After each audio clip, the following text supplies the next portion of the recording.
So as you heard yesterday, our campaign slogan is Thrive, Thrive. And conveniently, each of these letters stands for one of the key elements of our manifesto. The first is T. Now, T stands for taxation. And what we're asking for is for taxation that is fair and equitable to everyone. We have long called for a decrease in the GST. In fact, we even called in the 2020 election for a temporary hold on the GST. What we cannot believe is in a time of global inflation that the PAP has chosen to raise the GST from 7% to 9%. So what we're saying is at the very least, bring the GST back down from 9% to 7%. Now you've seen the FY 2025 budget, and that projects a surplus of $6.41 billion. What a surplus means, when a government runs a surplus, it basically means they collect more from taxpayers than they actually spend on services and things that they provide for the taxpayer. So in other words, the government is telling us it's collecting in excess $6.41 billion. If they were to reduce the GST from 9% to 7%, we would still have a surplus, and the surplus would be $1.83 billion. Now, any government in the world that's looking at a surplus of $1.83 billion will be asked the question, why are you collecting so much money from your citizens? So that's number one. And you can be sure that SDP MPs in Parliament are going to ask the question as to why we need to have a $6.41 billion surplus for FY 2024, and whether there could be a more equitable way of distributing revenue generation, reducing GST, which hits the poor the hardest as a proportion, and instead of which looking at wealth taxes, which many of the other alternative parties have talked about. So that's the T. H is healthcare. Healthcare is an issue which is closest to my heart because I've spent more than 40 years in public healthcare in Singapore. Now, healthcare, this SDP has proposed a universal single-payer healthcare insurance scheme. And we proposed this way back in 2012 when we wrote a very detailed healthcare policy. What was interesting was, at that time, the PAP said the policy was unsustainable. It was not a good idea to cover pre-existing illnesses, because remember, before 2011 general election, MediShield could not be used for pre-existing illnesses such as diabetes or cancer. After the general election, when the voters of Singapore sent a message to the PAP, our healthcare policy was there in place. And suddenly the PAP's objections to covering pre-existing illnesses disappeared. And that's because of the message that was sent by the voters. And so now MediShield Life covers pre-existing illnesses. That is an improvement. However, there are still very high deductibles. There's a $3,000 deductible. So that effectively excludes most of the subsidized hospitalization. In addition, the private healthcare sector in Singapore costs have spiraled completely out of control. There are third-party administrators which have come in, clinics and practices are being bought over by venture capitalists and hedge funds. So something clearly needs to be done to rein in healthcare inflation. So the H stands for healthcare for all. The next is R. So R stands for respect. And we call for respect for our environment, for our climate. You know, we tried to hold this out there. It was just incredibly hot. There's been concretization of almost all the spaces that we used to enjoy as kids in Singapore. We've seen what happened to the Dover forest, the Clementi forest, and even by mistake, parts of the Kranji forest were demolished. The forests are actually the green lungs which keep our air clean, and they provide a de-stressing zone for us to move around. You know, my wife is involved in wellness research, some of you know, and many of her colleagues practice forest bathing. But you know, when there's no more forests, there's no more green spaces, there's going to be no chance for young people in Singapore to get out there. And it's not just young people's personal well-being, it's also the well-being of the planet and our city that we live in. 2024 was the hottest year on record. It tied a couple of other previous years. But you know, those of us who are going through this kind of environment, we know what it's like, you know, to deal with heat and extreme climate. So our climate change policy proposes many things. It proposes a move away from the dependence on fossil fuels, which can damage the environment, and it also proposes using ground-up initiatives, rather than trying to come in from the top and impose certain rules about carbon taxes, etc., although we're not against carbon taxes, but rather what we feel is that we let Singaporeans speak up. on creative ways that they can help save the planet. And that ties in with our fundamental principle, which is respect for every individual.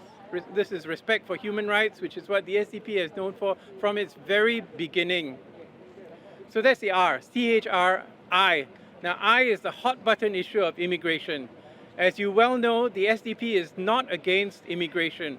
What we are against is the unbridled immigration, which has contributed to overcrowding, which is stress on the environment that we live in, and also pressure on jobs for Singaporeans. So we have a talent track policy, which has been defined in our population policy, where people who have special skills, who are willing to share these skills with Singaporeans, or people who have deep commitments to Singapore and Singaporeans, to their families, these people will be given priority. And we will not just open the door to welcome foreigners whose main skill is the ability to work at a lower salary, because that cynically is the way in which employers operate. They don't feel that Singaporeans are not smarter or more talented, they just feel that we are too expensive. And so what they do is they drive down the wages by hiring PMETs even at lower wages, which is a lose-lose situation for both of us. The foreigners end up being exploited, and the Singaporeans end up finding our wages driven down. So that's THRI.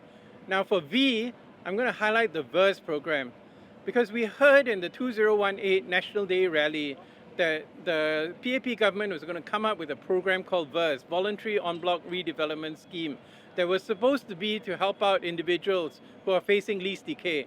Now, many of us are living in properties that were built in the 1960s and 1970s, and we are approaching the period when these properties are going to be 79 years old. And you all know that CPF cannot be used to buy a property which has less than 20 years on its lease. It previously was 30 years, but a few years ago, the CPF board changed the rule to make it 20 years. So some of us are going to be in a fix because our properties are going to be worth nothing. So we really need to examine what this VERS is all about. We've heard about it, and in 7 years, we have given no information about how VERS is going to work. And it's not just curiosity. We're talking about retirement planning. You know, people in my generation, or those a few years younger than me, we're looking at what we're going to do in the next 20, 30 years, because we might live until our 80s or 90s. And if we don't know whether our HDB flats or our leasehold properties are going to be worth zero, it's going to be really difficult to plan for the future. So that's just one aspect of the housing policy that we are trying to address. But we have this non-open market flats, where we recognize that for the bulk of Singaporeans, a flat is a place where you live, where you have your family, where you grow up and you grow old. For a small proportion of people, it's an investment. You may want to flip it, and then there are certain constraints that have been put in, but we want to recognize that individuals, by and large, the majority, still want a place to live and to bring up their families.